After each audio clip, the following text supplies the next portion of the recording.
Alright guys, Georgia boy here. So I had this Kel-Tec part today to clean it. I hadn't cleaned it in a while. Thought somebody might like to see the insides of it. I mean, there's a million videos on these little guns, so I'm not going to go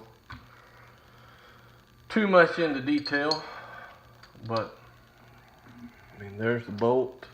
You know, all this bolt slides in the tube here. I mean, that is a big chunk of metal. Spring goes in here, and then you can see where they lock. I mean, that bolt is heavy duty.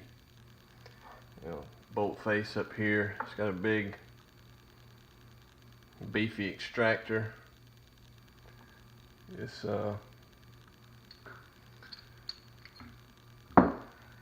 gonna handle any pistol caliber, that's for sure. And that's part of the recoil you see on these guns. You know, you're thinking 9mm or 40. It's been a blowback design. It's this big bolt. You know, that's where the felt recoil comes from, is this bolt slamming back each time. So pretty simple, just a few pieces. Take it apart in less than a minute to clean it. So I'm gonna put it back together, and I'll be back in just a second. Alright, so we're back together. It takes less than a minute really to take the bolt out, to put it back, to clean all that. That tube, you know, a 12 gauge mop cleans the tube out fine. You can clean and oil your bolt, the bolt face, the barrel, of course, you can see straight through it. One thing about the barrel is, let me make sure I got this in frame here. You know, big, thick, heavy chamber walls, and you know, it's a fully supported chamber, so you don't have to deal with that bulge like you do with some guns. So I've been saving all my brass that I can find to one day cast and reload for this gun. And so when I did the little video on it the other day, I had some comments and questions. You know,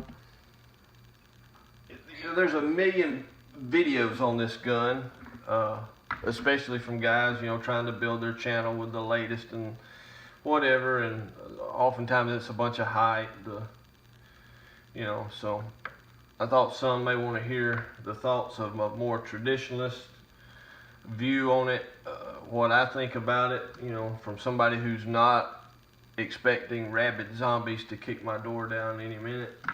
And it's a good little gun. You know, pistol caliber carbines are just fun to shoot, for one. I'm fond of them in lever actions, but you know, semi-autos, whether it be a AR platform, this, a Beretta Storm, or some of the others are out there. They're just fun to shoot. They're fun on the range. The family can enjoy them. You gain more velocity with a carbine. So they, you know, they've got some applications. This one is a Gen 2 OD green. Takes the Glock mags. It's M40 Smith & Wesson. And I came by this gun a couple years ago in the height of the buying frenzy, when you could not get these things. You certainly wasn't going to find one that took Glock mags. You weren't going to find one in a different color like this. And you know, dealers were price gouging. You know, these guns were going $550 and up. And I came across it in the little gun store in the mountains that I frequent. I went in there one day, asked about it, and the guy said, no, they didn't have one. I don't even think he really knew what it was. And then one of the younger guys said, yeah, we got one in, you know, and he went and got this one. He said it was the only one they got that year. The distributor just sent it to them because they sell so many guns. They just sent them one of these, and I bought it for regular price of $3.99. So I didn't want to pass it up. So I was looking for the 9mm version to go with my Glock 19. But I went ahead and got this one just because they were hard to get and I wanted it. And you know, the 40 Smith & Wesson, You know, ideally what I wanted this for was a camp carbine.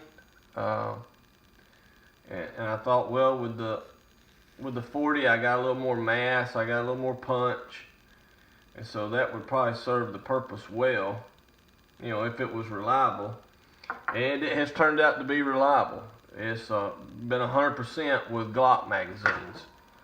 Now, I did buy an aftermarket magazine. This is a ETS, CTS something. It's made in the USA. It's not one of the Korean mags. And I bought this against my better judgment and plenty of warnings not to buy aftermarket Glock mags. But I did anyway.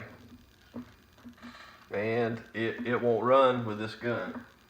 But the reason I bought it, I mean, it was cheap, but more than it being cheap was the capacity. With 9mm Glock mags, you can get 30-31 rounders, whatever it is. And with the 40s, you get 22 rounds. Well, this aftermarket 40 offers 30 rounds as well.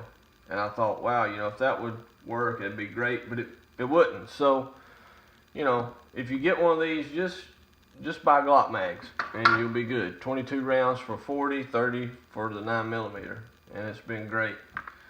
I think one day I'll cast for it and reload.